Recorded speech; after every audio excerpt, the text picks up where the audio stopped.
ओरैबायदि भिर नै आमरित बिखा आन्दलनखौ सेलिब्रेट खालामनो थाखाय मानसिफोरा नेनानै दङ।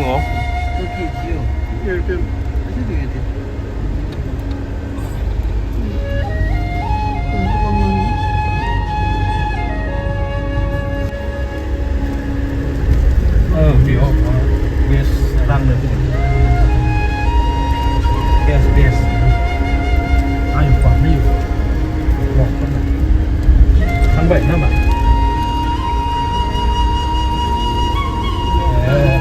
Đấy có một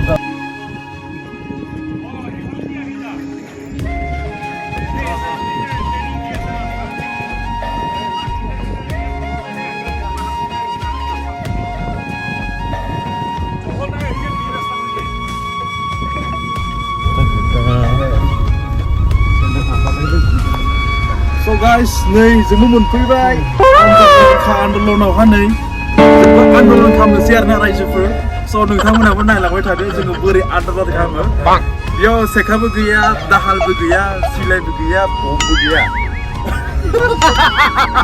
Jadi only Abi आइलो आन्दलन কৰিব কাৰণে ना हान्थि आन्दलन पीस ग्रीन आन्दलन। So guys, नै बे समाव जोङो नै मोनफैबाय फेरेंगा केम्पनो बेहाय नै माने 10 लाख बिफांखौ गायनाय जागोन नै गिनेस बुक वर्ल्ड रेकर्डआवहाय नाम थागोन।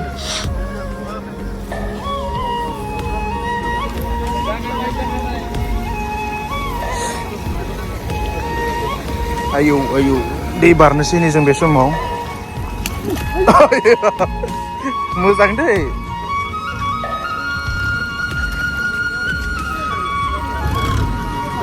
बारबोदो बारबोदो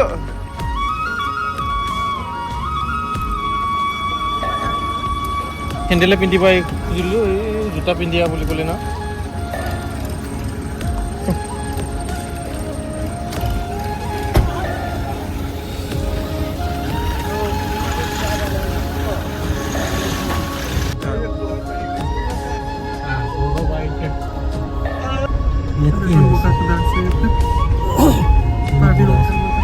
So guys, nih finally जोङो Amrit बिखा आन्दलन लकेशनाव सफैबाय।